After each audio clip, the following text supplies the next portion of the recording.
Isang malakas na kalabog sa kanyang mesa ang gumising kay Ara. Napapikit siya sa biglaang liwanag ng fluorescent lamp sa opisina.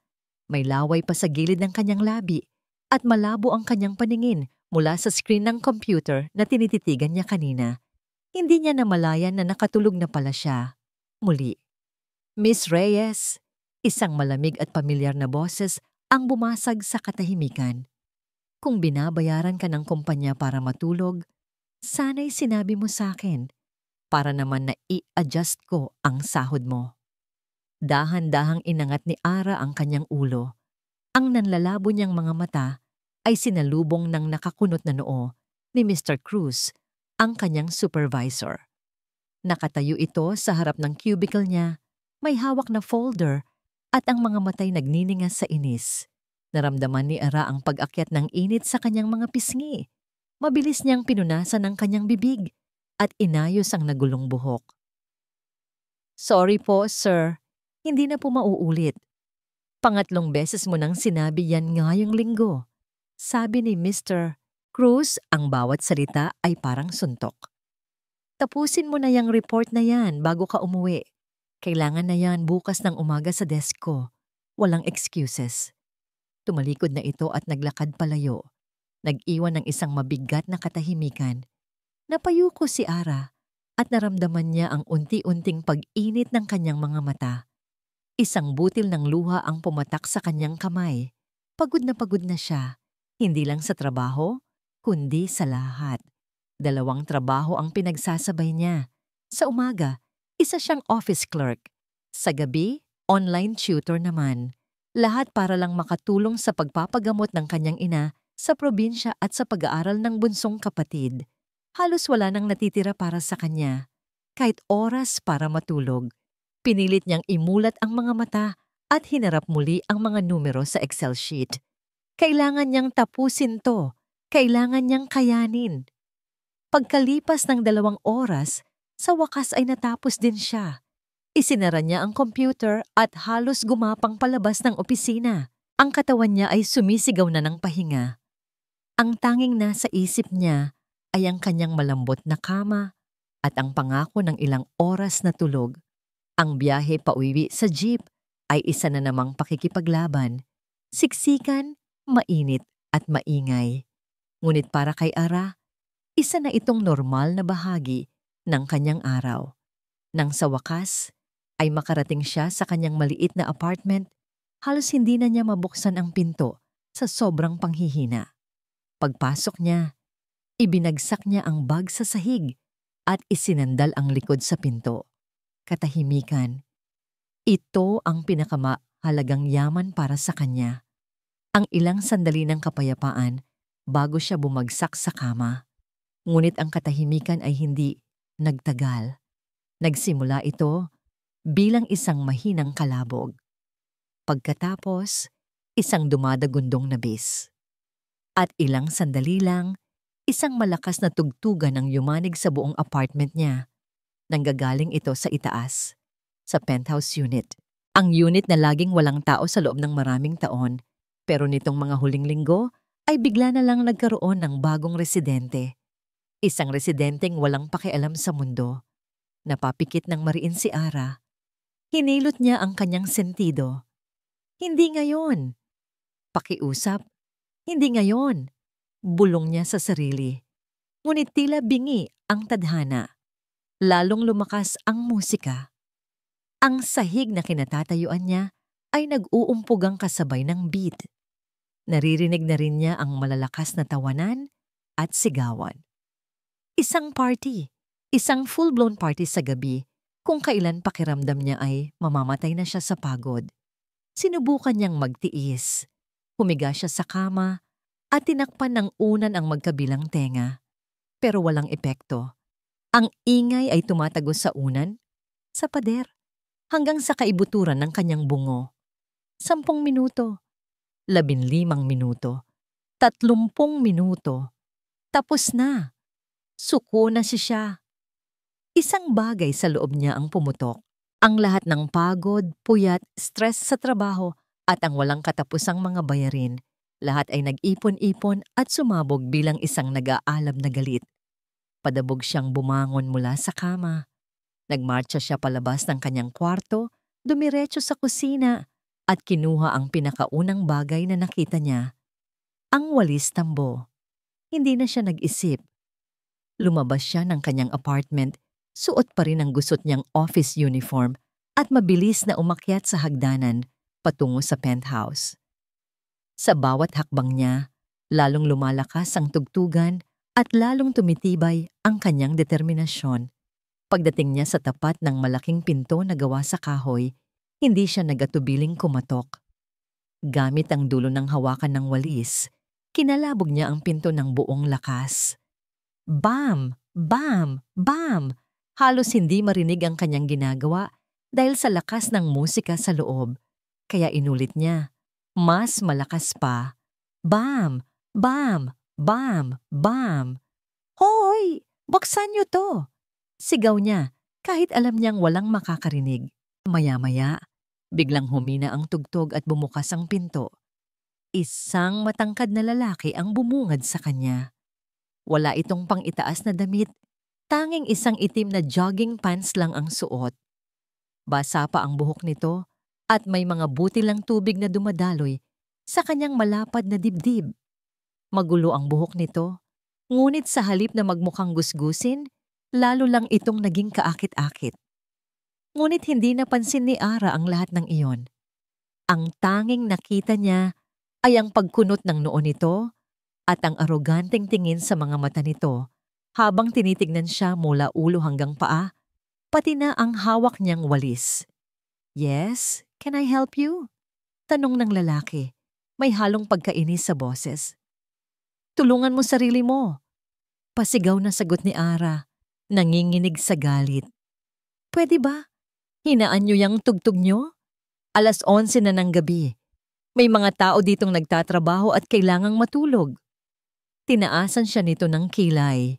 Tila hindi makapaniwala sa kanyang naririnig. Isang mabagal at mapang-asar na ngiti ang sumilay sa mga labi nito. And you are?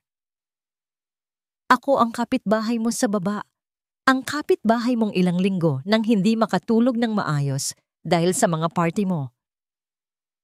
Oh, ikaw pala yon, sabi ng lalaki.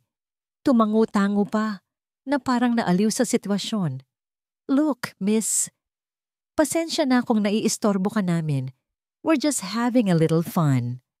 Little fun? Hindi makapaniwalang sagot ni Ara. Halos magiba na ang apartment ko sa lakas ng little fun ninyo.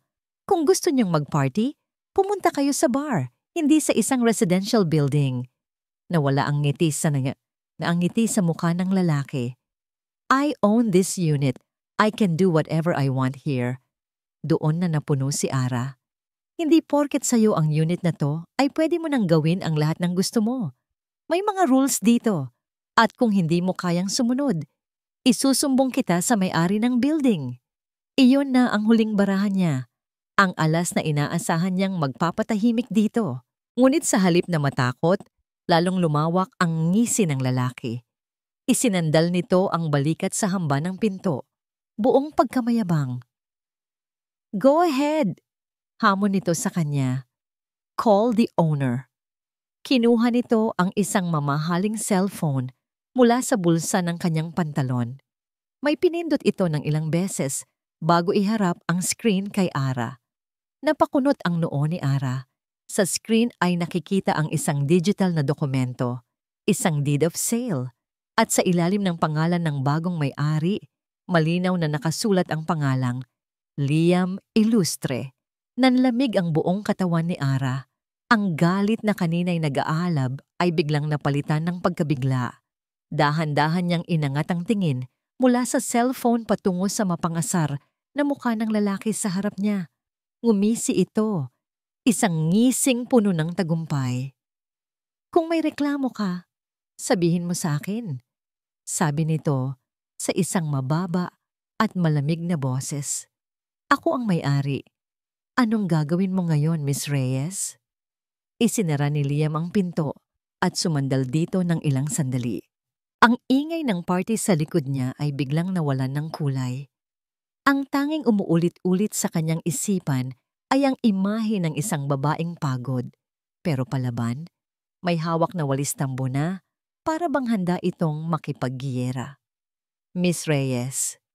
Isang bahagyang nangiti ang sumilay sa kanyang mga labi. Sa mundong ginagalawan niya, sanay siya sa mga taong yumuyuko sa kanya, sa mga babaeng nagpapakyut at laging sumasang-ayon sa lahat ng gusto niya. Pero ang babaeng yon, wala itong pakialam kung sino siya. Hinarap siya nito ng walang takot, nakakaintriga at nakakainis. Liam, everything okay? Tanong ng isa sa mga bisita niya. Yeah, sagot niya. Umayos lang tayo. Party's over. Everybody out. Hindi na niya hinintay ang reklamo ng mga ito. Pumasok siya sa kanyang kwarto at iniwan silang naguguluhan. Kailangan niya ng katahimikan. Kailangan niyang mag-isip. Sino ba ang babaeng yon at bakit pakiramdam niya'y isa itong batong ipinukpok sa ulo niya? Kinaumagahan, maagang nagising si Liam para sa isang importanteng video conference kasama ang mga investors mula sa Japan. Suot ang kanyang mamahaling suit, naupo siya sa harap ng kanyang laptop sa kanyang home office, handa ng pag-usapan ang milyon-milyong pisong deal.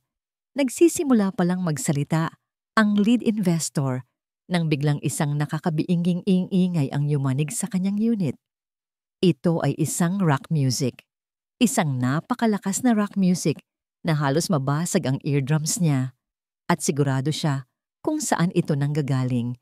Napakunot ang noo ni Liam. Pinindot niya ang mute button.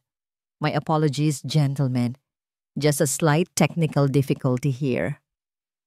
Sinubukan niyang magpatuloy pero imposible. Ang bawat salita ng investor ay natatabunan ng sigaw ng bokalista at ng kalampag ng drums mula sa ibaba. Mr. Illustre, sabi ng investor, halata ang iritasyon sa mukha nito. Perhaps we can reschedule this meeting. Naramdaman ni Liam ang pag-akyat ng dugo sa kanyang ulo. Ito ang unang beses na napahiya siya ng ganito sa isang business meeting at dahil lang sa isang babaeng may hawak na walis. No, give me 5 minutes, sabi niya bago i-off ang kanyang camera. Padabog siyang tumayo at nagmarcha palabas. Ngunit pagdating niya sa pinto, alam niyang talo siya. Kung bababa siya at makikipag-away, lalo lang siyang magmumukhang katawa-tawa. Bumalik siya sa kanyang upuan at nag-type ng mabilis na email sa kanyang assistant. Paulo, cancel all my meetings for today and find out everything you can about the tenant in Unit 7B. Everything. Ang digmaan ay nagsimula na. Kinabukasan, akala ni Liam ay tapos na. Ngunit nagkamali siya. Habang nasa kalagitnaan siya ng pag-e-exercise, biglang namatay ang lahat ng ilaw. Ang aircon, ang TV, ang wifi, lahat ay nawala. Sinubukan niyang i-check ang circuit breaker sa loob ng unit niya. Maayos naman ang lahat. Doon niya naintindihan. Lumabas siya at tiningnan ang main breaker box sa hallway. Gaya ng inaasahan niya, ang switch para sa kanyang penthouse unit ay nakababa. Itinaas niya ito at bumalik ang kuryente. Ngumisi siya. Two can play this game. Inabangan niya si Ara sa parking lot ng building ng gabing iyon. Nakita niya itong bumaba mula sa jeep, halatang pagod na pagod. Nang makita siya nito na nakasandal sa kanyang Porsche, naging alerto agad ang mukha nito. Ano na namang kailangan mo? Tanong ni Ara diretso sa punto. Nagustuhan mo ba ang performance ko kahapon? Tanong ni Liam, may halong pang-aasar. I was thinking of switching off your water next. Para fair. Gawin mo at sisirain ko ang kotse mo. Sagot ni Ara, hindi nagpapatinag. Naglakad ito palapit at doon lang napansin ni Liam ang itsura nito sa malapitan. May malalalim na dark circles sa ilalim ng mga mata nito. Maputla ang mga labi. At kahit anong tapang ang ipakita nito, kitang-kita sa mga mata nito ang sobrang pagod. Sa isang iglap, isang kakatwang damdamin ang dumaan sa kanya. Guilt? Hindi. Awa? Imposible. pero may kung anong kumirot sa dibdib niya. "Look, Miss Reyes," nagseryoso ang boses niya. "Let's stop this. Just keep your noise down and I'll keep mine." Tinitigan siya ni Ara na para bang sinusuri ang kanyang kaluluwa. "Talaga?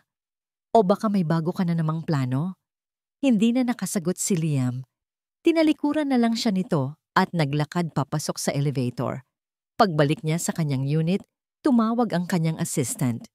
"Good evening, Sir Liam. Nasa email niyo na po ang file ni Miss Reyes." Binuksan ni Liam ang kanyang laptop. Ang email ay may kalakip na isang simpleng PDF file. Binuksan niya ito at nagsimulang magbasa. Name Ara Reyes. Age 27. Occupation office clerk. Illustre group of companies. Ironic, he thought. Online English tutor. Part-time. Financial status. Multiple outstanding family loans. Supporting mother's medical bills and siblings' education. Natigilan si Liam. Nagbasa siya ulit. 2 trabaho, mga utang, panggamot sa ina, pag-aral ng kapatid. Nagtatrabaho ito sa isa sa mga kumpanya niya. Biglang nag-iba ang lahat. Ang babaeng palaban na kaaway niya ay biglang nagkaroon ng mukha. Isang mukha ng isang taong lumalaban hindi lang para sa sarili, kundi para sa pamilya. Isang paggalang na hindi niya inaasahan ang nagsimulang mabuo sa loob niya. Habang malalim ang kanyang iniisip, muling nag-ring ang kanyang cellphone. Si Paulo ulit. "Sir?" "Yes, Paulo?" Sagot ni Liam. Ang mga mata ay nakatitig pa rin sa profile ni Ara. Sa screen, nag-aalangan ang boses ng kanyang assistant sa kabilang linya. "Sir, tumawag po ang building admin. May problema po sa unit ni Miss Reyes. Mukhang may malaking pipe na pumutok." Galing sa banyo si Ara, katatapos lang maghilamos para piliting gisingin ang sarili nang marinig niya ang isang kakaibang tunog. Hindi ito kalabog, hindi ito musika. Ito ay ang tunog ng umaagos na tubig. Napakunot ang noo niya. Sinigurado niyang sarado ang lahat ng gripo. Lumabas siya ng banyo at sinundan ng tunog. Papalakas ito ng papalakas habang papalapit siya sa kanyang pintuan. May nakita siyang basa sa ilalim ng pinto. Isang maliit na linya ng tubig na dahan-dahang gumagapang papasok sa kanyang sala. Nanlaki ang mga mata niya. Mabilis niyang binuksan ang pinto at isang alon ng maruming tubig mula sa hallway ang pumasok sa kanyang apartment. Napasigaw siya sa gulat. Ang buong hallway ay parang naging ilog at ang pinagmumulan nito ay ang isang pipe sa kisame na bumubuga ng tubig na parang fire hydrant. Naku! Dali-dali niyang sinara ang pinto, pero huli na ang lahat. Mabilis na tumataas ang tubig sa loob ng kanyang bahay. Ang luma niyang carpet ay basang-basa na. Ang mga paa ng kanyang maliit na mesa ay unti-unti nang nilalamon ng tubig. Panic. Iyon ang unang naramdaman ni Ara. Hindi niya alam ang gagawin. Ang una niyang naisip ay ang mga gamit niya. Ang iilan niyang ari-arian. Itinaas niya ang kanyang laptop mula sa sahig at ipinatong sa ibabaw ng lamesa. Sunod niyang kinuha ang isang maliit na kahon sa ilalim ng kanyang kama. Laman yon ang mga lumang litrato ng kanyang pamilya, mga sulat mula sa kanyang ama bago ito pumanaw. Ang mga bagay na hindi kayang bilhin ng pera. Mahigpit niya itong niyakap sa kanyang dibdib. Sinubukan niyang harangan ang pinto gamit ang mga tuwalya at basahan, pero walang silbi. Tuloy-tuloy pa rin ang pagpasok ng tubig. Umiiyak na siya dahil sa pagod, dahil sa inis, dahil sa pakiramdam na mag-isa lang niyang hinaharap ang lahat. Sino ang tatawagan niya? Ang admin ng building? Pero hating gabi na. Ang tubero? Saan siya kukuha ng pambayad? Pagkatapos ay naalala niya, may isang tao siyang pwedeng tawagan. Ang taong may-ari ng lahat ng ito. Ang taong pinakaayaw niyang hingan ng tulong. Nanginginig ang mga kamay niya habang kinukuha ang kanyang cellphone. Hinanap niya ang numero ng building admin na ibinigay sa lahat ng tenants at sa ilalim nito ay ang pangalan ng bagong may-ari. Liam Illustre. Ilang beses siyang huminga nang malalim bago pinindot ang call button. Bawat ring ay parang karayom na tumutusok sa kanyang pride. Hello? Isang antok at bahagyang iritadong boses ang sumagot. Mr. Illustre? Nabasag ang boses ni Ara. Who is this? Si Ara Reyes po ito, yung taga-Unit 7B. Narinig niya ang pagbuntong hininga sa kabilang linya. Miss Reyes, it's almost midnight. Kung may reklamo ka na naman sa Hindi! Mabilis niyang putol. Yung apartment ko, binabaha. Isang sandaling katahimikan. Pagkatapos ay biglang nagbago ang tono ng boses ni Liam. What do you mean binabaha? May pumutok na tubo sa hallway. Puno na ng tubig ang unit ko. Okay. Stay calm. I'm coming down. Ibinaba na nito ang tawag. Ilang minuto lang ang lumipas. Narinig ni Ara ang malalakas na katok sa pinto. Miss Reyes, open the door! Binuksan niya ang pinto at bumungad sa kanya si Liam. Suot lang nito ang isang puting t-shirt at pajama pants, pero ang itsura nito ay seryoso at alerto. Pagbukas ng pinto, mas maraming tubig ang pumasok. Napamura si Liam nang makita ang sitwasyon. Ang kanyang mga mata ay mabilis na sinuri ang kabuuan ng maliit na apartment ni Ara. Nakita niya ang mga lumang gamit, ang mga librong nakasasalansan sa isang sulok na ngayon ay basa na, ang mga damit ni Ara na lumulutang mula sa nabuksan nitong aparador. Sa isang iglap, nawala ang lahat ng pang-aasar at yabang sa mukha ni Liam. Ang nakikita ni Ara ngayon ay purong pagkabigla. Hindi na ito nagsalita. Pumasok ito sa tubig na hanggang bukong-bukong na at nagsimulang tulungan siyang iangat ang mga gamit. Saan natin to ilalagay? Tanong nito, buhat ang isang maliit na electric fan. Sa ibabaw na lang po ng kama. Utal na sagot ni Ara. Habang sabay nilang sinasalba ang isang kahon ng mga libro, nagtama ang kanilang mga kamay sa ilalim ng tubig. Isang kuryente ang biglang dumaloy sa braso ni Ara. Isang pamilyar na pakiramdam. Napatingin siya kay Liam at nakita niyang natigilan din ito. Mabilis nitong binawi ang kamay na para bang napaso. Nag-iwas sila ng tingin, parehong naguguluhan sa nangyari. Pagkatapos mailigtas ang lahat ng kaya nilang iligtas, tumayo sila sa gitna ng sala, napapaligiran ng tubig.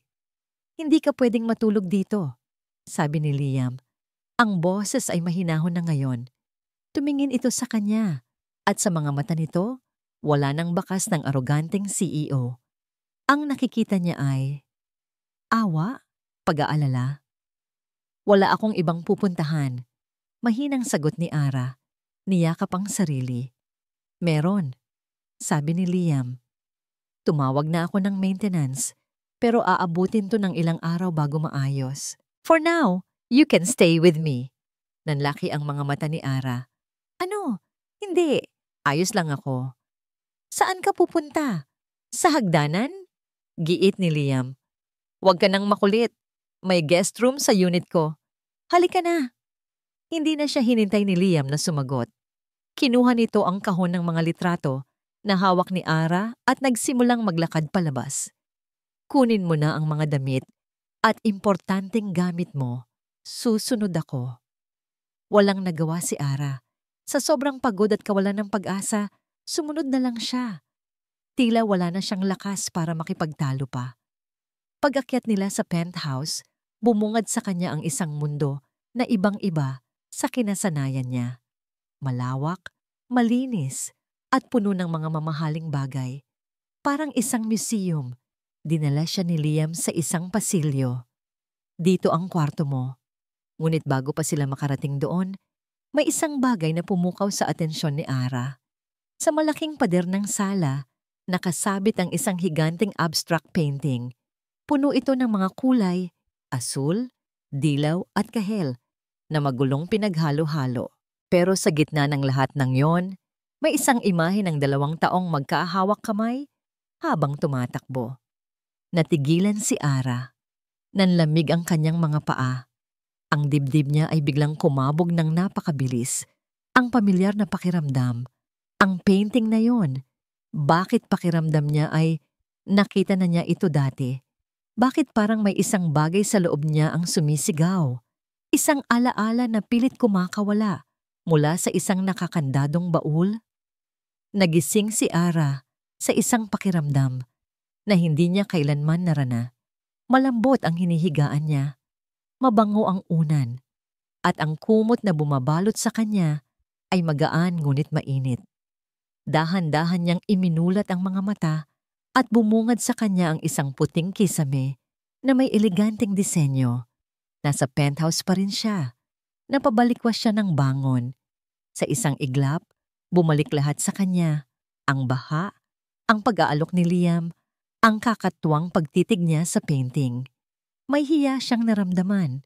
Nakikitulog siya sa bahay ng lalaking halos isumpa niya ilang araw lang ang nakalipas. Tumayo siya at dahan-dahang binuksan ang pinto ng kwarto. Ang una niyang naamoy ay hindi ang mamahaling air freshener ng unit, kundi ang amoy ng sunog. Sinundan niya ang amoy hanggang sa makarating siya sa malawak na kusina. At doon, nakita niya ang isang eksenang hindi niya inaasahan. Si Liam Milustre, ang mayabang na CEO, ang may-ari ng buong building, ay nakatayo sa harap ng kalan. May hawak na sandok at napapaligiran ng itim na usok. Ang hotdog na sinusubukan niyang lutuin ay sunog na sa kawali at ang itlog na binati niya ay mas mukha pang uling. Anong nangyayari dito? Hindi napigilang tanong ni Ara. Napalingon si Liam at sa mukha nito ay bakas ang pagkagulat at hiya. Mabilis niyang pinatay ang kalan. I was trying to cook breakfast. Amin nito. Parang isang batang nahuli sa kalokohan.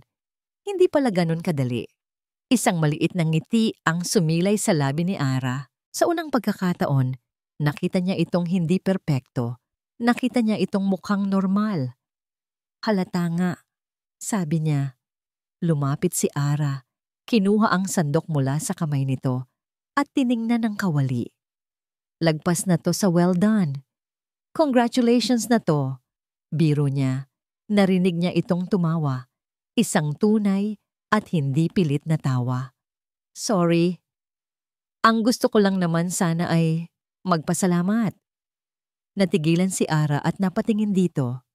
Para saan? Wala lang. Para sa hindi pagsunog ng kotse ko. Sabi nito. Pilit na nagbibiro ulit. Umiling na lang si Ara habang ngumingiti. Binuksan niya ang ref at kumuha ng ilang itlog at kaninlamig. Ako na ang bahala. Maupo ka na lang dyan. Sa loob ng ilang minuto, ang kusinang puno ng usok ay napuno ng mabangong amoy ng sinangag at pritong itlog. Habang kumakain sila sa katahimikan, hindi maiwasan ni Ara na isipin kung gaano kabilis magbago ang lahat. Kagabi, para silang aso't pusa. Ngayon, pinagluluto niya ito ng almusal sa sarili nitong pamamahay. Kailangan ko nang pumasok, sabi ni Liam pagkatapos kumain. Huwag kang mag-alala sa apartment mo. Inaasikaso na yon. Feel free to stay here as long as you need. Tumango lang si Ara. Nang makaalis si Liam, naiwan si Ara sa malawak na katahimikan ng penthouse. Tiningnan niya ang mga gamit niyang nailigtas na ngayon ay nakatambak sa isang sulok ng eleganteng sala. Mukha itong basura sa gitna ng isang palasyo. Napabuntong hininga siya at nagsimulang ayusin ang mga ito. Kailangan niyang ilabas ang mga nabasang damit para matuyo. Habang isa-isa niyang inilalabas ang laman ng mga kahon, nahawakan niya ang isang pamilyar na bagay. Ang kanyang lumang memory box. Maingat niya itong binuksan. Nasa ibabaw ang mga litrato ng kanyang pamilya. Ngunit sa ilalim nito, may isa pang mas maliit at mas lumanang kahon. Ito ang sisidlan ng mga alaala niya noong high school. Kinakabahan niyang itinaas ang takip. Nandoon pa rin ang lahat. Mga tuyong bulaklak, mga tiket sa sine, at mga liham na nakatupi. Kinuha niya ang isang bunton ng mga lumang litrato. Habang tinitingnan niya ang mga ito, biglang nadulas sa kanyang kamay ang isang litrato at nahulog sa sahig, nakataob. Pinulot niya ito at nang baliktarin niya, huminto ang kanyang paghinga. Isang kupas na litrato, isang batang-batang Ara na nakangiti ng malapad at sa tabi niya ay isang payat na teenager na lalaki, may magulong buhok at may suot na salamin. Nakaakbay ito sa kanya at ang ngiti nito. Ang nangiti nito ay parehong-pareho. Hinawakan ni Ara ang kanyang bibig. Ang mga mata niya ay nanlalaki. Hindi makapaniwala sa nakikita. Ang lalaki sa litrato ay si Liam. Isang nakababatang bersyon. Isang bersyon na walang arogansya sa mga mata. Walang mamahaling damit. Walang pader na nakapalibot sa kanya. Ang Liam na kilala niya dati. Ang Liam na minahal niya. Napaupo siya sa sahig. Nanginginig ang buong katawan. Parang isang malaking alon ng alaala ang biglang humampas sa kanya. Liam. Ang high school sweetheart niya. Ang una niyang pag-ibig. At ang una ring dumurog sa puso niya. Naalala niya ang lahat. Ang mga tagpuan nila sa library. Ang paghahati nila sa iisang supot ng chippy. Ang mga pangarap na sabay nilang binuo. Naalala rin niya ang biglaang pagbabago nito. Ang pag-iwas, ang panlalamig, at ang huli nilang pag-uusap kung saan sinabi nitong kailangan na nilang maghiwalay dahil hindi na sila bagay sa isa't isa, dahil may iba na itong gusto. Pagkatapos noon, nabalitaan na lang niya na naaksidente ito, isang malubhang car accident. Narinig niyang nakomatose ito at nagkaroon ng amnesia. Hindi nito naaalala ang halos lahat ng nangyari noong high school at nawala na lang ito na parang bula. Lumipat sila ng pamilya sa ibang bansa para ipagamot ito. Hindi na niya ito nakita o nabalitaan pa. Hanggang ngayon, ang ginoong may-ari ng building, ang aroganteng CEO na naging mortal niyang kaaway, ay iisa palang tao. Ang lalaking minsan niyang pinangarap makasama habang buhay, pero hindi siya nito naaalala. Para sa kanya, si Ara ay isa lang estrangherong nang iistorbo sa kanyang pamumuhay. Naramdaman ni Ara ang pag-init ng kanyang mga mata. Niyakap niya ang litrato sa kanyang dibdib. Ang sakit. Ang sakit na akala niya ay matagal nang naghilom, ay bigla na lang bumalik. Mas matindi pa kaysa dati. Lahat ng nangyari sa mga nakalipas na linggo ay biglang nagkaroon ng ibang kahulugan. Ang pamilyar na pakiramdam noong nagtama ang kanilang mga kamay. Ang pagkaakit niya sa painting sa pader. Isang painting na halos kamukha ng drawing na ibinigay niya rito bilang regalo noon. Napatayo siya at muling tiningnan ang malaking painting sa sala. Oo, iyon nga. Isang mas maganda at mas malaking bersyon, pero parehong-pareho ang konsepto. Biglang bumukas ang pinto ng penthouse. Pumasok si Liam, mas maaga kaysa sa inaasahan niya.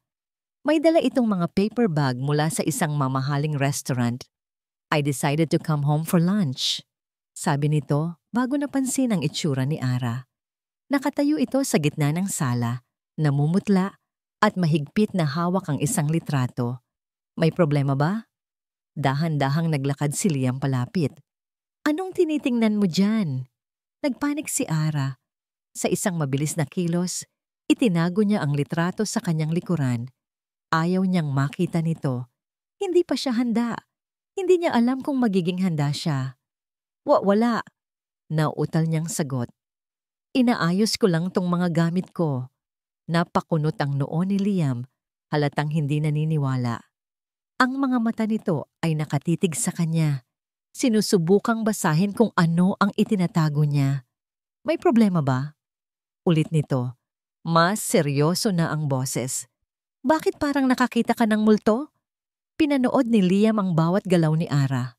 Ang paraan ng bigla nitong pagtago ng litrato sa likod. Ang bahagyang panginginig ng mga kamay nito.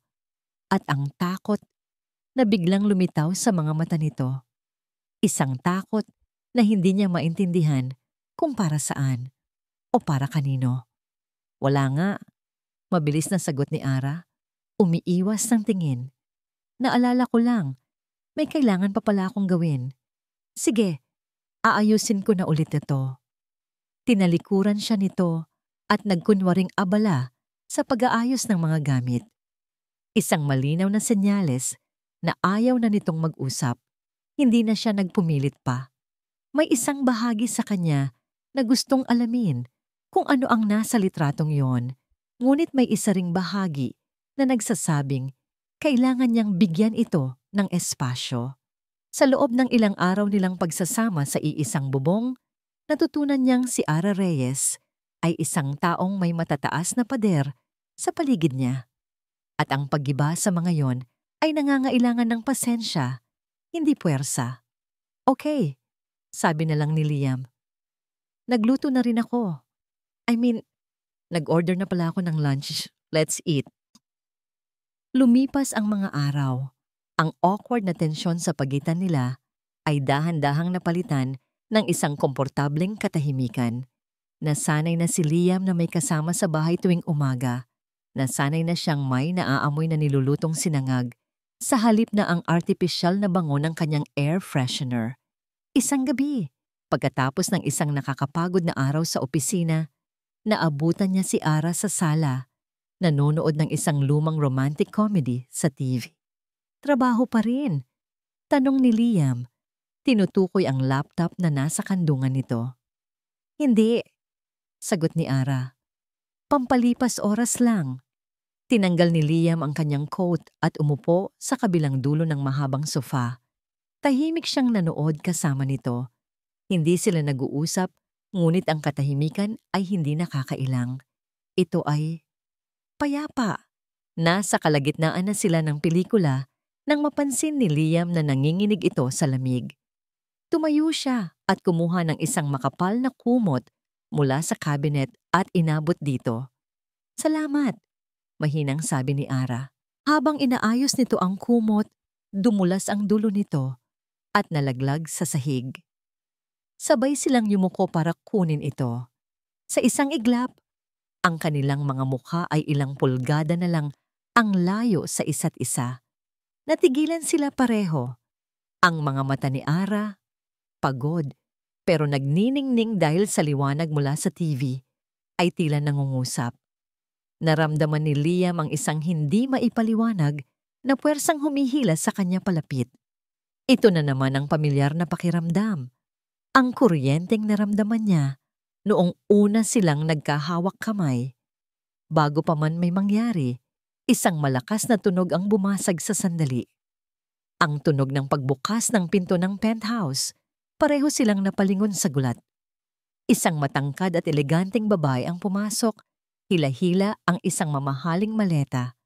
Nakasuot ito ng isang designer dress at ang kanyang mukha ay perpektong naka-makeup. Mahal!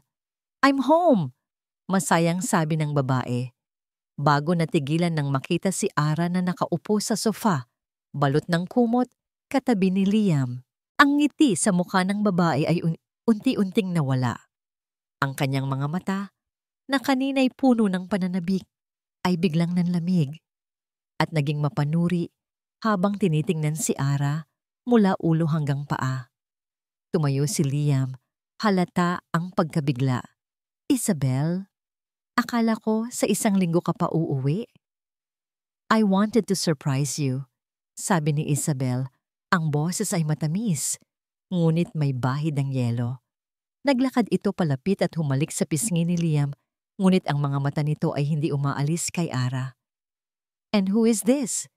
Naramdaman ni Liam ang bigat ng tensyon sa hangin. Si Ara Reyes, kapitbahay ko. Nagkaroon lang ng problema sa unit niya, kaya pansamantala siyang tumutuloy dito. Ngumiti si Isabel kay Ara, ngunit hindi umabot sa mga mata nito ang ngiti. Oh, I see. Kawawa ka naman. I'm Isabel de la Vega, Liam's fiancé. Idiniin niya ang salitang fiancé. Bawat letra ay parang isang patalim na itinarak sa pagitan nilang tatlo. Nakita ni Liam kung paano nanigas si Ara. Ang kaninang komportableng postura nito ay biglang naging alerto at depensibo. Tumayo ito at maingat na tiniklop ang kumot. Nice to meet you, sabi ni Ara Ang boses ay walang emosyon. Salamat ulit sa pagpapatuloy, Mr. Ilustre. Aakyat na po ako sa kwarto. Hindi na nito hinintay ang sagot nila.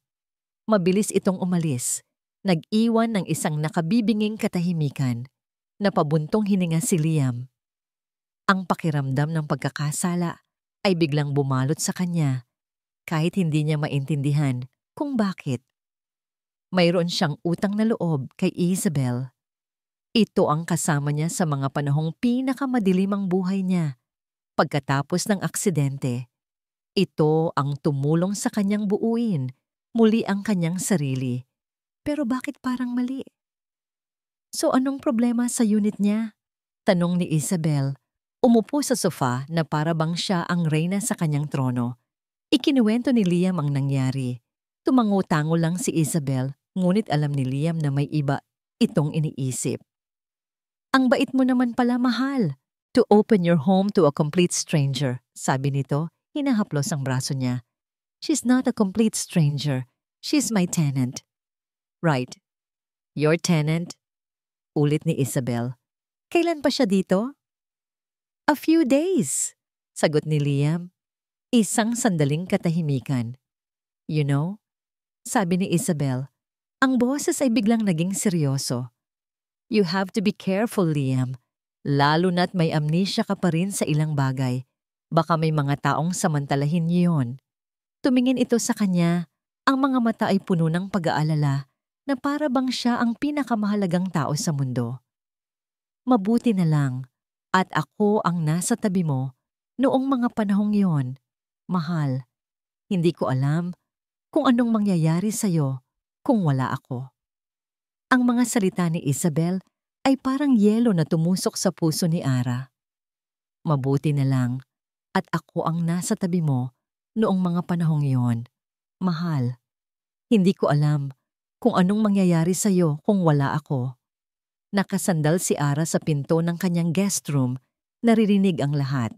Nagkunwari siyang nag-aayos ng gamit, ngunit ang bawat salita ni Isabel ay parang paulit-ulit na martilyo sa kanyang utak. Isabel, ang fiancé ni Liam, ang kasama nito noong mga panahong hirap na hirap si Liam, at ang taong alam niya na may kinalaman sa kanilang paghihiwalay dati. Uminit ang kanyang mga mata. Ang lahat ng pag-asa na unti-unting namumuo sa dibdib niya ay bigla na lang naglaho. Ano pa ba ang maaasahan niya? Hindi siya naaalala ni Liam at may Isabel na ito, ang taong nagligtas umano sa kanya. Mabuti na lang na andoon si Isabel. Bulong niya sa sarili, puno ng pait. At hindi ako. Ang sakit. Ang sakit ng nakaraan ay bigla na lang nanariwa. Napagdesisyonan niya. Kailangan niyang lumayo kay Liam. Kailangan niyang protektahan ang kanyang puso bago pa ito tuluyang madurog muli. Hindi na siya pwedeng magtagal dito. Kinabukasan maaga pa ay bumaba na si Ara para magluto ng almusal. Plinano niyang umiwas kay Liam, ngunit hindi niya alam na nagpaplano na rin pala ang tadhana. Sa gitna ng kanyang pagluluto, biglang dumilim ang lahat. Nag-brown out, kasabay nito, nagsimulang bumuhos ang malakas na ulan sa labas. Ang tunog ng kulog at kidlat ay narinig sa malayo. Ayos lang ba? Tanong ni Liam. Lumabas mula sa kanyang kwarto, may hawak na flashlight. Nakita nitong nakatayo si Ara sa gitna ng kusina. May hawak pa ring sandok. Brownout yata, sagot ni Ara. Ang boses ay pilit na pinatatag. Naglakad si Liam patungo sa sala at umupo sa sofa. Inilapag nito ang flashlight sa center table. Ang tanging ilaw sa malawak na unit ay galing sa pagkidlat at ang maliit na sinag mula sa flashlight. Isang nakakabinging katahimikan ang bumalot sa kanila. Ang tanging naririnig ay ang tunog ng ulan at ang bawat patak ng kanilang puso. May naiwan ka pa bang pagkain? Pilit na tanong ni Liam. Pilit ding binubura ang katahimikan. Meron, sagot ni Ara. Pero delikado ng magluto. Baka magkasunog. Muli silang binalot ng katahimikan. Isang katahimikan na mas matimbang kaysa sa karaniwan. Isang katahimikan na may dalang mga lihim at damdamin.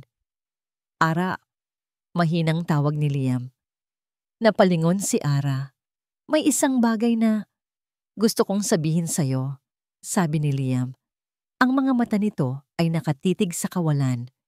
Ang boses nito ay puno ng pag-aalangan. Mula noong naaksidente ako, may isang bahagi sa aking nawala. Ang mga alaala ko nung high school, hindi ko maalala ang mukha ng mga kaklase ko, ang mga nangyari, ang pakiramdam. Natigilan si Ara. Naramdaman niya ang panginginig ng kanyang dibdib. Pero, patuloy ni Liam, may isang pakiramdam na lagi kong daladala. Ang pakiramdam na mayroon akong nasaktan. Isang babae. Bago mangyari ang aksidente, naalala ko lang na mayroon kaming napakalaking away. At pagkatapos, nagdilim na ang lahat. Napakagat si Ara sa kanyang labi. Ang mga salita ni Liam ay parang mga saksak sa kanyang puso. Ang pag-aaway na yon, ang pag-aaway kung saan sinabi nitong ayaw na nito sa kanya, iyon ang huling alaala nila bago ang aksidente. Ang sabi ni Isabel, kasama ko raw siya nung naaksidente ako. Sabi ni Liam, napabuntong hininga. Pero may isang bahagi sa akin na nagsasabing, hindi. May ibang tao na dapat kong maalala. Isang taong importante. Tinitigan siya ni Ara. Gusto niyang sabihin sa kanya ang lahat. Gusto niyang isigaw ang sakit na idinulot nito sa kanya noon. Gusto niyang sabihin na siya ang babaeng iyon. Ngunit ang takot ay mas malakas. Ang takot na lalo lang itong lumayo. Ang takot na baka lalo lang niya itong guluhuin. Naalala ko lang, patuloy ni Liam, puno ng pait. Naalala ko ang pagmamaneho sa gitna ng malakas na ulan. Ang isang malaking ilaw mula sa harap. At pagkatapos, ang sakit, ang apoy, at isang kamay na humihila sa akin palabas ng kotse. Nanlaki ang mga mata ni Ara. Ang kamay na yon. Ang alaala ay biglang bumalik sa kanya. Mas malinaw kaysa sa ano paman. Ang malakas na ulan. Ang sigaw. Ang kotse ni Liam na nakasalampak sa gilid ng daan. May tumutulong gasolina. Ang takot. Ang takot na mawala ito. Ang pagtakbo niya patungo sa kotse. Ang pagtulak sa airbag para lang buksan ang pintuan. Ang paghila niya sa katawan ni Liam palabas habang ang apoy ay unti-unting lumalaki. Ang pagtawag niya sa emergency number. Ang pag-iyak niya. Mahigpit na hawak si Liam habang hinihintay ang tulong. At nang dumating ang ambulansya, ang paglapit ng isang babae, si Isabel. Ang paghawak nito sa kamay ni Liam at ang pag-angkin nito sa kanya. Ang paglayo niya, tahimik dahil alam niyang wala siyang karapatan. Nagbalik si Ara sa kasalukuyan, nanginginig. Ang mga alaala ay sariwang-sariwa. Hindi niya nakaya. Ang bigat ng lihim na ito ay sobra na. Nandoon ako, Liam. Mahina niyang sabi. Ang boses ay nanginginig. Ang mga luha ay naglandas sa kanyang mga pisngi. Ako ang tumawag ng tulong. Ako ang nagligtas sa'yo. Nanigas si Liam sa kanyang kinauupuan. Ang kanyang mga mata ay nanlaki, nakatitig sa kanya. Sinusubukang unawain ang mga salitang sinabi niya. Ang kanyang mukha ay puno ng pagkabigla. Ano? Anong sinasabi mo? Ang mga salita ni Ara ay parang kidlat na tumama sa utak ni Liam. Ako ang nagligtas sa'yo. Paulit-ulit itong umalingaw-ngaw sa kanyang isipan. Ang imahe ng isang kamay na humihila sa kanya mula sa nag-aapoy na sasakyan. Isang alaala na malabo at walang mukha ay biglang nagkaroon ng anyo. Ang mukha ni Ara. Nakatitig lang siya dito, hindi makapagsalita. Ang gulat ay dahan-dahang napalitan ng isang napakatinding kalituhan. Kung totoo ang sinasabi nito, ibig sabihin, nagsinungaling si Isabel. Nagsinungaling ito sa kanya sa loob ng maraming taon. Paano? Iyon lang ang salitang lumabas sa bibig niya. Umiling si Ara. Pinupunasan ng kanyang mga luha. Ang tapang na ipinakita nito kanina ay biglang nawala, napalitan ng pagsisisi at pagod. Hindi na mahalaga yon. Kalimutan mo na ang sinabi ko. Hindi, giit ni Liam. Tumatayo at lumalapit dito. Mahalaga yon. Sabihin mo sa akin ang totoo. Liam, pakiusap, sabi ni Ara. Ang boses ay basag na. Tapos na yon. Matagal na. Ayoko nang balikan. Tinalikuran siya nito at naglakad pabalik sa guest room. Isinara nito ang pinto, nag-iwan kay Liam sa dilim na may mas maraming tanong kaysa sa sagot. Hindi na nakatulog si Liam ng gabing iyon. Ang isip niya ay isang malaking gulo. Sa isang banda, mayroon siyang isang babaeng umiiyak na may sinseridad sa bawat salita.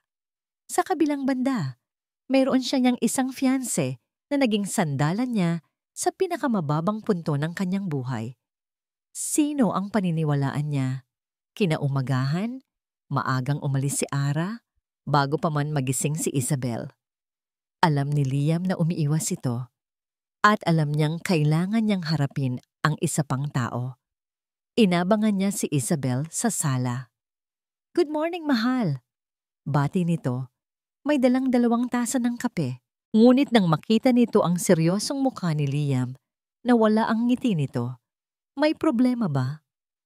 "Kailangan nating mag-usap," sabi ni Liam, pinipigilan ang panginginig ng kanyang boses. "Tungkol sa aksidente." Natigilan si Isabel. "Ano niyang tungkol doon?" "May mga bagay akong unti-unting naaalala."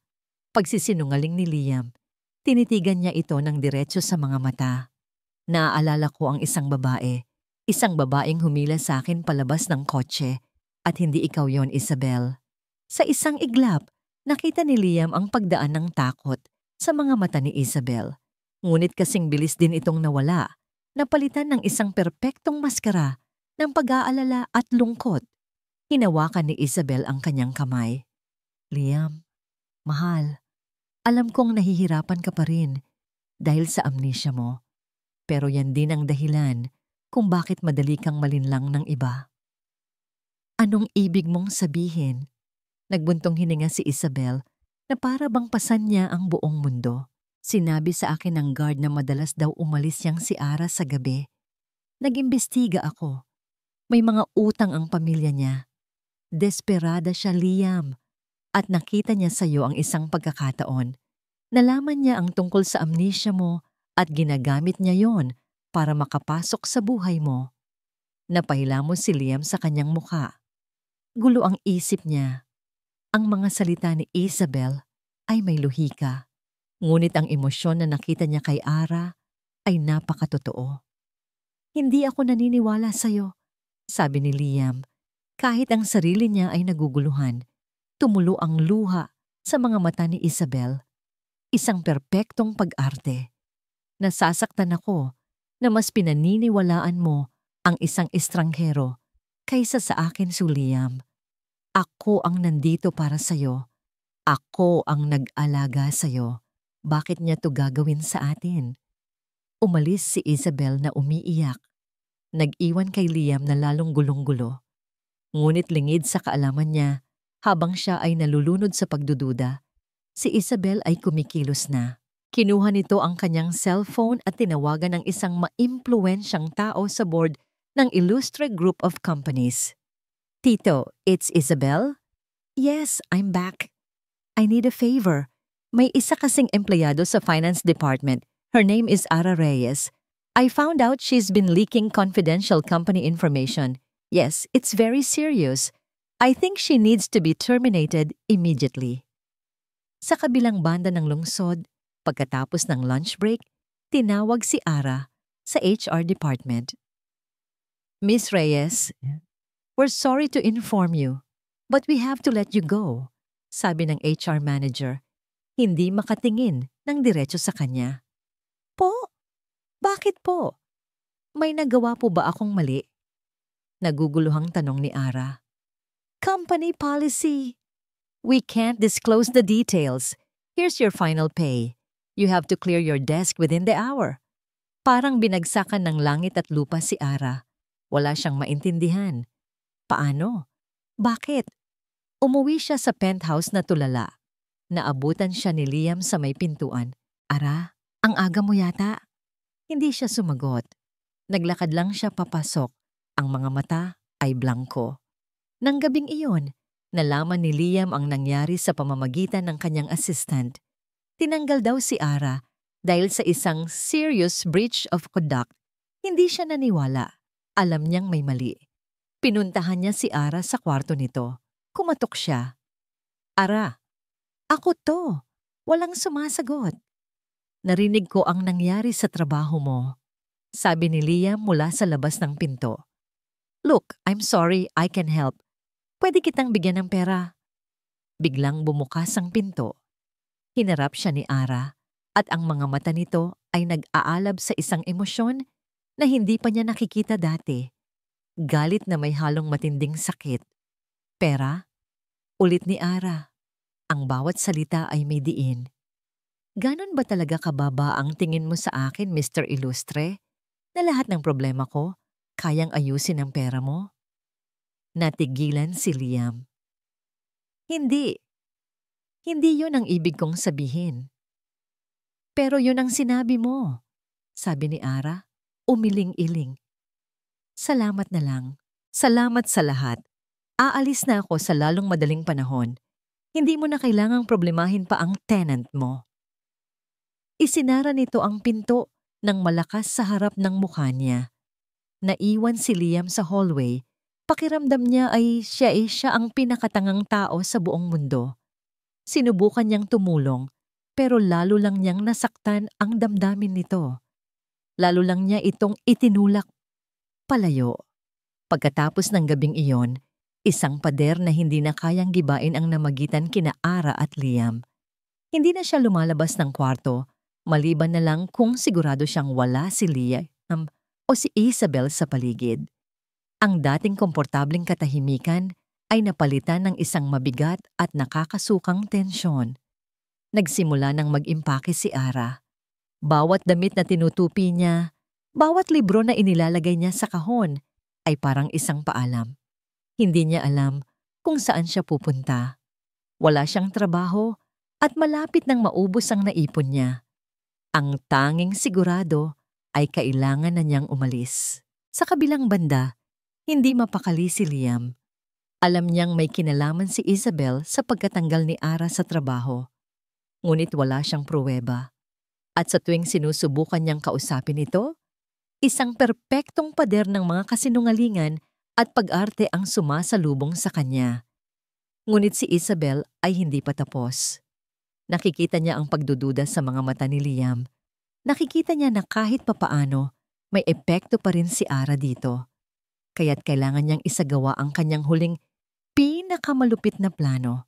Isang hapon, habang nag-iimpake si Ara, nakatanggap siya ng isang opisyal na sulat mula sa building administration. Nang buksan niya ito, nanlamig ang kanyang buong katawan. Isang eviction notice, binibigyan siya ng 1 linggo para lisanin ang kanyang apartment dahil sa multiple breaches of contract, kabilang na ang causing disturbances at failure to pay dues on time. Mga bagay na alam niyang pawang kasinungalingan. Sa ilalim ng sulat ay ang pangalan at pirma ng may-ari. Liam Illustre. Napaupo si Ara sa sahig. Hawak ang papel. Ito na ang katapusan. Ang lahat ng pinaghirapan niya ay nawala na parang bula. Ang trabaho niya, ang tirahan niya. Si Liam ang gumawa nito. Pagkatapos ng lahat, isa pa rin pala itong walang pusong mayaman na kayang itapon na lang ang mga taong tulad niya. Samantala, sa kanyang opisina, ipinatawag ni Isabel si Liam para sa isang urgent meeting. Inilapag niya sa mesa ang isang mamahaling leather-bound folder. Liam, mahal. Panimula niya. Ang boses ay puno ng lungkot. Alam kong ayaw mong maniwala sa akin, kaya naghahanap ako ng pruweba. Ayoko sanang gawin to, pero kailangan mong malaman ang totoo. Binuksan niya ang folder. Sa loob ay may mga pekeng dokumento na maingat niyang pinagawa. Mga kopya ng edited text messages na pinalabas niyang galing kay Ara, kung saan kinakausap nito ang isang kaibigan tungkol sa pagkakabingwit niya sa isang mayamang lalaki. Mga pekeng bank statement na nagpapakitang may malalaking perang pumasok sa account ni Ara mula sa isang sugar daddy, at isang pekeng police record tungkol sa isang kaso ng estafa na ibinintang kay Ara. Pinag-aralan niya ang lahat, Liam, sabi ni Isabel, umiiyak. Nalaman niya ang tungkol sa amnesia mo. Malamang, matagal ka na niyang sinusundan. Ang buong kwento niya tungkol sa aksidente, lahat yon ay kasinungalingan para makuha ang simpatya mo. Tinitigan ni Liam ang mga papel. Ang bawat salita, bawat numero, ay parang lason na unti-unting kumakalat sa kanyang sistema. Ang alaala niya sa nakaraan ay malabo. Ang tanging sigurado ay ang pakiramdam na minsan na siyang nasaktan at naloko. At ang mga pruweba sa harap niya ay umaayon sa pakiramdam na iyon. Naniwala siya. Ang sakit ng nakaraan at ang bigat ng kasinungalingan sa kasalukuyan ay nagsama para bumuo ng isang mapanirang konklusyon sa kanyang isip. Nang gabing iyon, umuwi si Liam na may daladalang galit. Naabutan niya si Ara sa sala. Tapos nang mag-impake, nakaupo ito sa ibabaw ng kanyang mga kahon. Ang mga mata ay walang buhay. Hindi siya nagsalita. Walang pakialam niyang inihagis ang folder sa ibabaw ng mesa sa harap nito. Ano to? Mahinang tanong ni Ara. Tingnan mo, malamig na sabi ni Liam. Binuksan ni Ara ang folder. Habang binabasa niya ang mga pekeng dokumento, ang kanyang muka ay dahan-dahang napuno ng gulat. Pagkatapos ay ng sakit.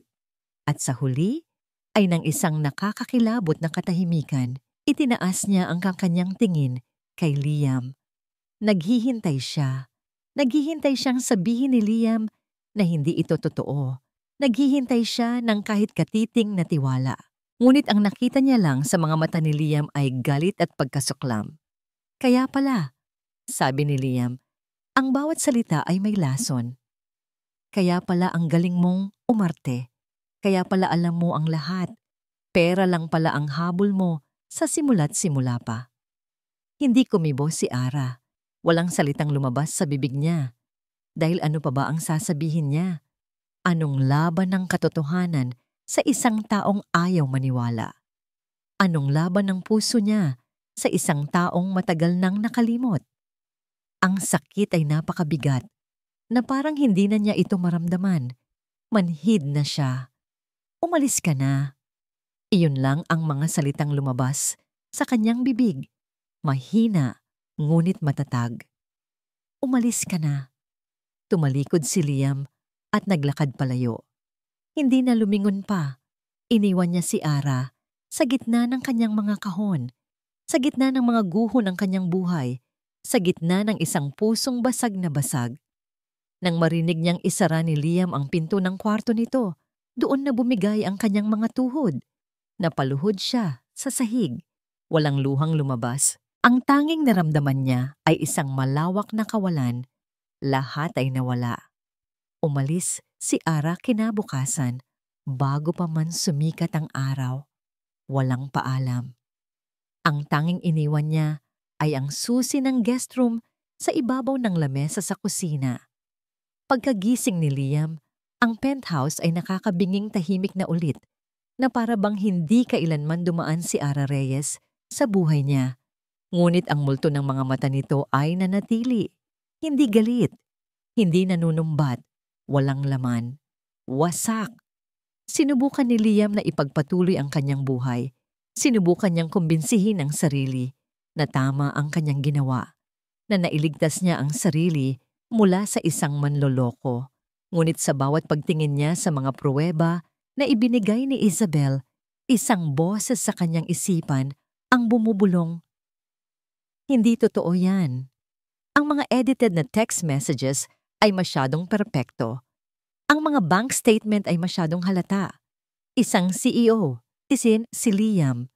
Sanay siya niyang makakita ng mga pekeng dokumento at sa ilalim ng kanyang galit, alam niyang ang mga papel na yon ay gawa-gawa lang.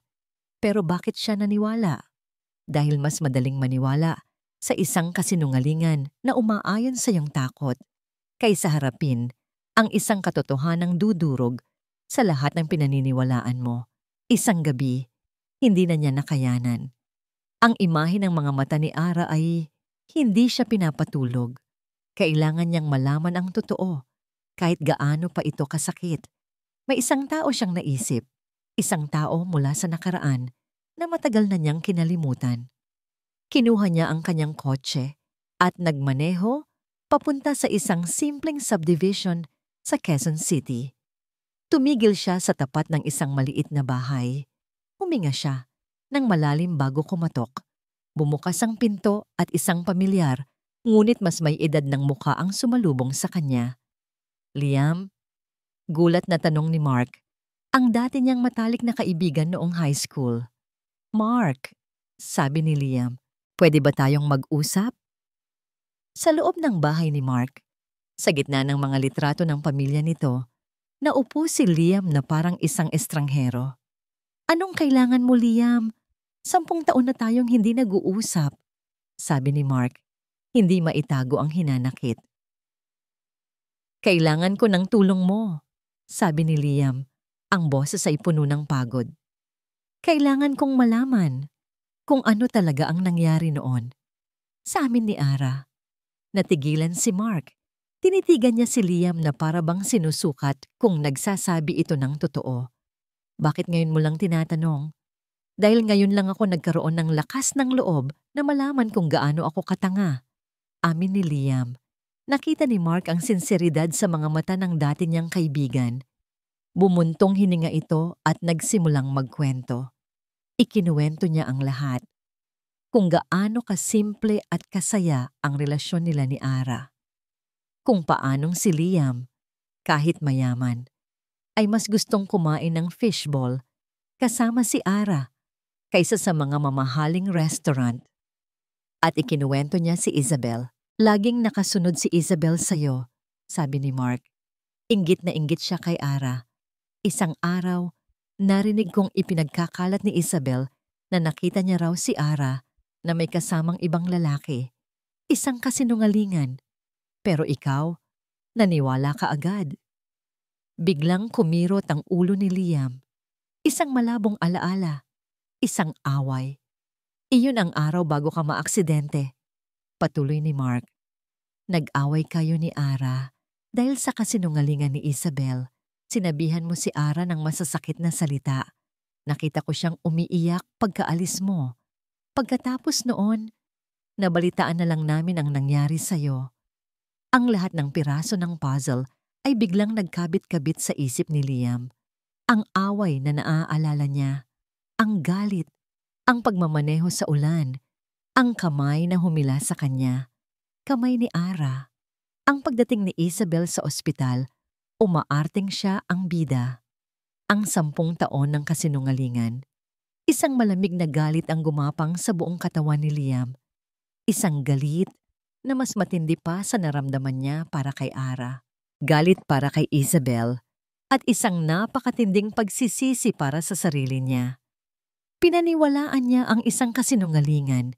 Hindi lang ngayon, kundi pati na rin noon. 2 beses niyang winasak ang puso ng nag-iisang babaeng nagmahal sa kanya ng totoo. Nagpaalam siya kay Mark at nagmamadaling sumakay sa kanyang kotse. Habang nasa daan, tumawag ang kanyang ina. Liam anak, nasaan ka na? Magsisimula na ang engagement party ninyo ni Isabel. Nandito na ang lahat ng bisita. Ang engagement party, ang selebrasyon ng pinakamalaking kasinungalingan sa buhay niya. Papunta na ako, ma, sabi niya. Ang boses ay kalmado ngunit may nakatagong panganib. Pagdating niya sa grand ballroom ng isang 5-star hotel, ang lahat ay perpekto. Ang mga bisita ay nakangiti. Ang musika ay mahinahon. At sa gitna ng lahat, nakatayo si Isabel. Suot ang isang kumikinang na gown, ang reyna ng kanyang pekeng kaharian. Ngumiti ito nang makita siya. Isang ngiti ng tagumpay. Naglakad si Liam sa gitna ng mga tao. Hindi niya pinansin ang mga bati. Ang kanyang mga mata ay nakatuon lang kay Isabel. Nang makarating siya sa harap nito, hinawakan nito ang kanyang braso. "Mahal, I was so worried." Hindi siya ngumiti. Tinitigan niya ito ng diretso sa mga matang puno ng lamig, at galit na ngayon lang nito nakita. Sa harap ng kanilang mga pamilya, sa harap ng lahat ng kanilang mga kaibigan, sa gitna ng kanilang engagement party, bumulong si Liam sa isang boses na sila lang ang nakakarinig, ngunit sapat na para yumanig sa buong mundo ni Isabel. "Tapusin na natin to, Isabel. Alam ko na ang lahat." Ang nangiti sa mukha ni Isabel ay naglaho na parang bula. Napalitan ito ng pagkabigla at takot. "Liam, what are you talking about? Are you drunk?" Pilit niyang tawa. Sinusubukang iligtas ang sitwasyon, ngunit hindi inalis ni Liam ang kanyang malamig na titig. "Alam ko na ang ginawa mo noon, Isabel, at alam ko na rin ang lahat ng ginawa mo ngayon." Bumitaw siya sa pagkakahawak nito at humarap sa mga naguguluhang bisita. Kinuha niya ang mikropono mula sa MC. "Good evening, everyone," panimula niya. Ang boses ay matatag at malinaw, umaalingaw-ngaw sa buong ballroom. "Thank you for coming. I'm sorry to waste your time, but there's been a terrible mistake." Tumingin siya kay Isabel, na ngayon ay namumutla na. "The engagement is off," deklara niya, "because this whole relationship was built on a foundation of lies." Hindi na niya idinetalye pa, hindi na kailangan. Ang hiya sa mukha ni Isabel at ang gulat sa mukha ng pamilya nito ay sapat na. Tumalikod si Liam at naglakad palabas ng ballroom, nag-iwan ng isang malaking iskandalo at isang wasak na kasinungalingan. Hindi na siya umuwi sa penthouse. Dumiretso siya sa kanyang opisina at ginugol ang buong magdamag sa paghahanap. Hinanap niya si Ara. Tinawagan niya ang lahat ng pwedeng tawagan. Ginamit niya ang lahat ng kanyang koneksyon. Ngunit si Ara ay parang bulang naglaho. Wala na ito sa dati nitong tirahan. Walang record ng bagong address. Walang social media. Lumipas ang 1 linggo. Pagkatapos ay 1 buwan. Si Liam ay naging anino ng dati niyang sarili. Nagtatrabaho siya. Ngunit wala doon ang kanyang puso. Ang bawat sulok ng penthouse ay nagpapaalala sa kanya kay Ara. Ang kusina, kung saan ito nagluto. Ang sofa, kung saan sila nanood ng pelikula. Ang guest room na ngayon ay walang laman. Isang araw, habang tinitingnan ang mga lumang file sa kanyang computer, nakita niya ulit ang profile ni Ara na ipinahanap niya noon sa kanyang assistant. Nakita niya ang address ng probinsya nito. Ang huling pag-asa. Hindi na siya nag-aksaya ng panahon. Nag-empake siya ng isang maliit na bag, nag-file niyang leave sa sarili niyang kumpanya, at nagmaneho ng 6 na oras papunta sa isang maliit na bayan sa Batangas. Natagpuan niya ang bahay ng mga Reyes, isang simple at maliit na bahay na may hardin ng mga bulaklak sa harap. Kinakabahan siyang kumatok. Isang matandang babae, ang ina ni Ara, ang nagbukas ng pinto. "Sino po sila?" "Ako po si Liam, kaibigan po ni Ara. Nandito po ba siya?" Tumaas ang kilay ng ginang, ngunit pinapasok pa rin siya. Doon niya nalaman na wala si Ara.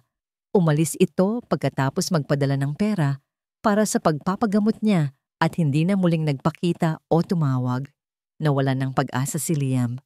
Ngunit bago siya umalis, may sinabi ang ina ni Ara. "Alam mo, iho, may paboritong lugar yon si Ara dito. Isang maliit na kainan sa tabi ng dagat. Doon daw siya nagkakaroon ng kapayapaan." Sinunod ni Liam ang direksyon. Isang maliit, bukas na karinderya na yari sa kawayan ang kanyang natagpuan. Mula sa malayo na tanaw niya ang isang pamilyar na figura. Nakatayo si Ara sa may dalampasigan, nakatanaw sa malayo.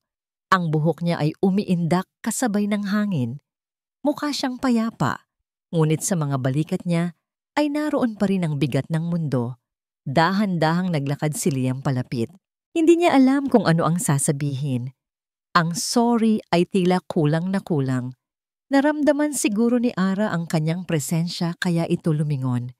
Nang makita siya nito, Walang gulat sa mga mata nito. Walang galit. Tanging isang malalim na pagod. Nagpatuloy sa paglalakad si Liam hanggang sa huminto siya sa harap nito. Ilang pulgada na lang ang pagitan nila. "Nahanap mo ako," mahinang sabi ni Ara. "Hinanap kita," sagot ni Liam. Ang boses ay nanginginig. "Ara, alam ko na ang lahat.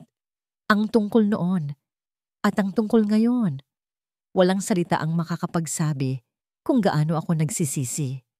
Tumingin lang si Ara sa dagat. "Bakit ka pa nandito, Liam?" "Dahil hindi ko kayang mabuhay nang wala ka," amin ni Liam. Ang mga luha ay nagsimula nang mamuo sa kanyang mga mata. "Hindi dahil sa alaala, Ara, kundi dahil sa'yo.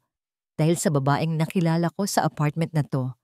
Ang babaeng palaban, matapang, at may pinakamabuting puso sa lahat."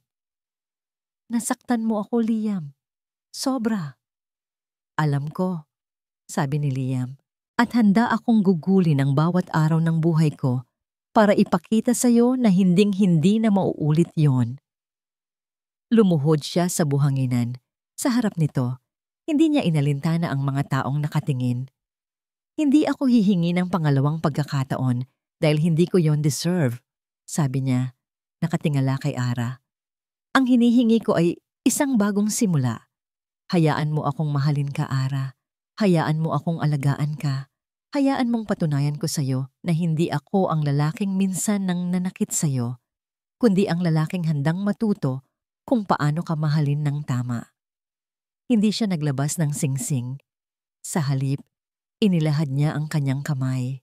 Isang kamay na nanginginig, nag-aalok ng isang pangako. Tinitigan ni Ara ang kanyang kamay. Pagkatapos ay ang kanyang mga mata. Nakita niya ang pagsisisi, nakita niya ang takot, at sa ilalim ng lahat ng iyon, nakita niya ang isang pag-ibig na totoo. Dahan-dahan, dahan-dahan, itinaas ni Ara ang kanyang kamay at ipinatong niya ito sa palad ni Liam. Walang salitang binitawan, ngunit sa pagtatama ng kanilang mga balat, isang bagong kwento ang nagsimulang isulat. Isang kwentong hindi na tungkol sa nakaraang kinalimutan, kundi tungkol sa isang hinaharap na sabay nilang bubuuin.